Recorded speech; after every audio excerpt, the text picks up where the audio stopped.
कहानी की शुरुआत होती है एक ऐसे भविष्य में जहाँ कभी कभी आदमी भी प्रेग्नेंट हो जाते हैं, लेकिन फिर भी लोग इस चीज को अपनाने में थोड़ा झिझकते थे। टोक्यो शहर में केंटारो नाम का एक आदमी रहता था जो एक बड़ी कंपनी में काम करता था। उसके एकी नाम की एक लड़की के साथ संबंध थे, लेकिन वो दोनों एक दूसरे से प्यार नहीं करते थे। एक दिन टीवी पर एक ऐड देखकर केंटारो ने कहा कि आदमियों के बच्चा पैदा करने की बात से उसे घिन आती है। टीवी देखते देखते केंटारो को अपनी तबीयत खराब लगने लगी तो वो सो गया। अगले दिन मीटिंग में केंटारो ने आइडिया दिया कि कंपनी को अलग अलग तरह के लोगों को ऐड में दिखाना चाहिए। ये आइडिया सबको काफी पसंद आया और उसे क्रिएटिव हेड बना दिया गया। उस दिन उसका बर्थडे भी था। जब केंटारो केक काटने लगा तो उसे अपना बचपन याद आया कि कैसे उसकी माँ सिर्फ एक ही पीस ला पाती थी और फिर उस बेचारी को तुरंत काम पर वापस जाना पड़ता, क्योंकि जब वो छोटा था तभी उसके पिता की मौत हो गई थी। इसके कुछ देर बाद केंटारो को फिर से चक्कर आने लगे, लेकिन उसने ध्यान नहीं दिया।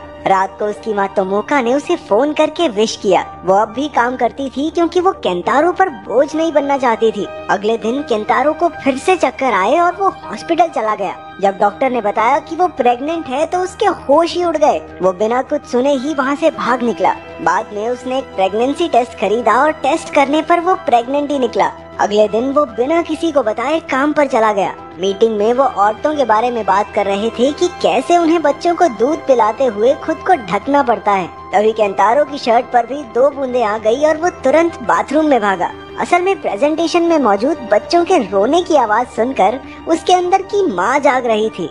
शाम को केंटारो डॉक्टर के पास बच्चा गिराने गया और डॉक्टर ने उसे एक फॉर्म दे दिया जिसमें बच्चे के दोनों माँ बाप के साइन होने चाहिए। केंटारो ने एकी को मैसेज करके मिलने को कहा, लेकिन वो काम में बिजी थी। उसने इंटरनेट पर प्रेगनेंसी और उसकी मुसीबतों के बारे में जानने की कोशिश की, लेकिन वहाँ सब कुछ औरतों के बारे में ही लिखा था। इसके बाद वो शाम को एकी के घर गया और उसे अपने प्रेग्नेंट होने की बात बताई। एकी को ये बात सुनकर बहुत बड़ा धक्का लगा, लेकिन बाद में वो फॉर्म पर साइन करने को राजी हो गई। तभी केंटारो को उल्टी आ गई और सारा कागज खराब हो गया। अगले दिन जब एकी ने अपनी दोस्त को ये राज बताया तो उसने सलाह दी कि उन्हें एक बार फिर से सोच लेना चाहिए, क्योंकि बच्चे का जन्म किसी चमत्कार से कम नहीं होता। फिर एकी ने केंटारो से मिलकर कहा कि उन्हें बच्चा रख लेना चाहिए, क्योंकि वो ये सोच रही थी कि उसे बिना प्रेग्नेंट हुए बच्चा मिल जाएगा और क्या चाहिए।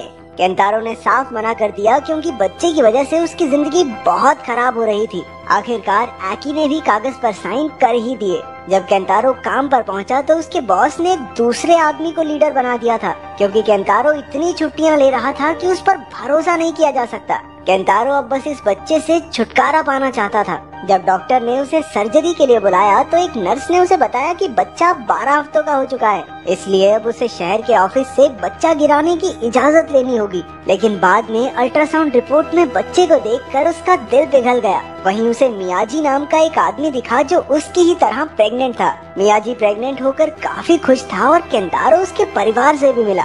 अगले दिन ऑफिस में नए क्रिएटिव हेड की प्रेजेंटेशन में किसी को मजा नहीं आया, तो उन्होंने केंटारो की सलाह मांगी। केंटारो ने कहा कि उन्हें प्रेग्नेंट आदमियों को ऐड में लेना चाहिए। ये ऐड उनकी कंपनी की इमेज को और बढ़िया कर देगा। उसने खुद को आगे लाकर कहा कि वो इस ऐड का हिस्सा बनेगा, जिससे सब उसकी वाहवाही करने लगे। रात को उसने एकी को बताया कि वो बच्चे को रखना चाहता है। एकी ने भी बच्चे को पालने में उसकी मदद करने का वादा किया, लेकिन वो अब भी शादी नहीं करना चाहती थी। कुछ दिन बाद केंटारो की ऐड दुनिया भर में दिखाई जाने लगी और लोग उसे देखकर मेल प्रेगनेंसी के बारे में बातें करने लगे। केंटारो रातों रात मशहूर हो गया और उसे टीवी प्रोग्राम्स पर भी बुलाया जाने लगा, लेकिन अब भी वो अपने आसपास के लोगों से घुल मिल नहीं पा रहा था, क्योंकि प्रेगनेंसी का पता लगने के बाद से बाकी सब उसके साथ सौतेला व्यवहार करते थे। अगले दिन उसने मियाजी से मिलकर अपना दिल हल्का किया। मियाजी को भी ऐसी दिक्कतें आती थी, इसलिए दोनों ने मिलकर एक वेबसाइट बनाने की सोची, जहां सारे प्रेग्नेंट मर्द आपस में अपनी परेशानियां और नजरिया बांट सके। उधर एकी को एक शादी के लिए अपने घर जाना था, लेकिन अपने पिता से उसकी बिल्कुल नहीं बनती थी। वहीं केंटारो की माँ को उसकी ऐड बिल्कुल अच्छी नहीं लगी। जब केंटारो ने अपने पिता के बारे में पूछना चाहा तो उसकी माँ ने हमेशा की तरह बात टाल दी। कुछ दिन बाद केंटारो और मियाजी की वेबसाइट बहुत मशहूर हो गई और उसे टीवी पर बुलाया जाने लगा। अगली बार जब केंटारो और एकी डॉक्टर के पास गए तो उन्हें पता चला कि उनका बच्चा एक लड़का है। उधर वेबसाइट पर बहुत सारे मेंबर्स हो जाने के बाद मियाजी और केंटारो ने सोचा कि क्यों ना सारे प्रेग्नेंट आदमियों को आपस में मिलवाया जाए। उन सब की पहली मीटिंग सफल रही और सबने अपने अपने तजुर्बे बांटे। अब तो केंटारो को टीवी पर देखकर मियाजी का बेटा भी अपने पिता की प्रेगनेंसी को अजीब नहीं समझता था। तभी केंटारो के बच्चे ने पहली बार लात मारी, जिससे वो काफी खुश हुआ। कुछ दिन बाद उसे मियाजी की पत्नी का अचानक फोन आया, क्योंकि मियाजी हॉस्पिटल में था। कुछ इन्फेक्शंस की वजह से बच्चे को जल्दी बाहर निकालना पड़ा और क्योंकि वो सिर्फ 20 हफ्तों का ही था, इसलिए बच नहीं पाया।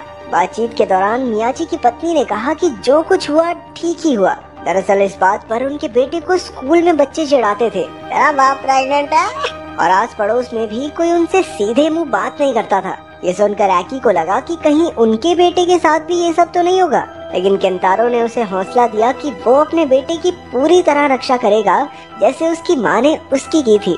खैर कुछ दिन बाद एकी अपनी बहन की शादी के लिए घर पहुंची। वहाँ उसके पिता ने ताना दिया कि वो सिर्फ अपने बारे में सोचती है, क्योंकि अभी तक उसने शादी करने के बारे में कुछ सोचा तक नहीं था। उधर केंटारो के पेट में दर्द उठने लगा। चेकअप के बाद डॉक्टर ने कहा कि उन्हें डिलीवरी जल्दी करनी होगी और फिर ऑपरेशन होगा। उधर ऑफिस में लोगों ने केंटारो के बच्चे को लेकर एड बनाने की बातें शुरू कर दी थी। केंटारो को यकीन नहीं हुआ कि उससे पूछे बिना इतने बड़े फैसले लेने वाले वो होते कौन है। थोड़ी देर बाद उसने कुछ मीठा खाया और कंपनी से इस्तीफा दे दिया। एड के बाद वो इतना मशहूर हो गया था कि कंपनी उसे जाने नहीं देना चाहती थी, इसलिए सीईओ ने खुद आकर उसकी काफी तारीफ की। ये सब सुनकर केंटारो भावुक होकर रोने लगा और कंपनी में रहने के लिए मान गया। शाम को एक पार्टी में एकी ने कुछ लोगों को केंटारो की एड का मजाक बनाते सुना। गुस्से में आकर उसने उन सबको खरी खोटी सुना दी। घर आकर उसने अपने माँ बाप से भी कह दिया कि वो एक प्रेग्नेंट आदमी के बच्चे की माँ बनने वाली है, लेकिन इसके बावजूद वो उससे शादी करने की नहीं सोच रही। उसके माँ बाप को ये बात बिल्कुल पसंद नहीं आई, लेकिन वो कहने लगी, आपको चिंता करने की जरूरत नहीं है, मैं टोक्यो में रहते रहते अपने बच्चे भी पाल लूंगी, आप रहिए यहाँ आराम से। फिर वो वापस टोक्यो चली गई और केंटारो उसे लेने आया। दोनों ने अपने तरीके से बच्चे को अच्छी परवरिश देने का फैसला किया। जब केंटारो अपने घर पहुंचा तो एक आदमी उसका इंतजार कर रहा था। उसने कहा कि वो केंटारो का पिता और माँ दोनों है। केंटारो ने तुरंत अपनी माँ को बुलाया और उसने ईची नाम के उस आदमी को वापस आने के लिए जोरदार थप्पड़ मारा। उसकी माँ ने बताया कि ईची केंटारो के पैदा होने के बाद ही उन्हें छोड़कर भाग गया था। अपनी माँ की बात ना सुनते हुए केंटारो ने फैसला किया कि वो ईची को अपने साथ ही रखेगा।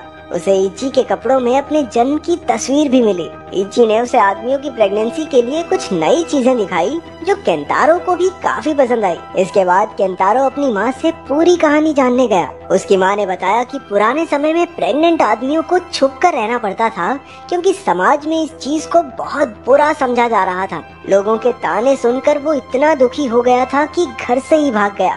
उसकी माँ ने कहा कि ईची के साथ काम करना ठीक नहीं रहेगा, क्योंकि वो तो उस पर बिल्कुल भरोसा नहीं करती। हालांकि केंटारो को उस पर पूरा भरोसा था। उधर एकी को सिंगापुर में एक बहुत अच्छी नौकरी का ऑफर मिला, लेकिन नौकरी के लिए उसे 2 साल के लिए सिंगापुर जाना पड़ेगा। जब उसने केंटारो से इस बारे में बात की तो केंटारो ने मना कर दिया, क्योंकि अगर वो बच्चे को साथ मिलकर पालना चाहती है तो उसे यहीं रहना होगा। ये बात सुनकर एकी बहुत दुखी हो गई। अगली सुबह केंटारो ने देखा कि सभी उस पर धोखेबाजी का इल्जाम लगा रहे थे, क्योंकि उसका बाप ईची बिजनेस का सारा पैसा लेकर फरार हो गया था। इससे उसके घर के बाहर लोगों की भीड़ लग गई। मियाजी और केंटारो की माँ उसका साथ देने उसके पास आए। उसकी माँ ने कहा कि ईची ने तो सारे पैसे जुए में लगा दिए होंगे। इसके बाद केंटारो ने ईची को एक वैन में बाकी जुआरियों के साथ पकड़ लिया। ईची ने सारे पैसे लौटाकर कहा कि उसे भागने की आदत पड़ चुकी है और इसी वजह से वो केंटारो के साथ काम नहीं कर सकता।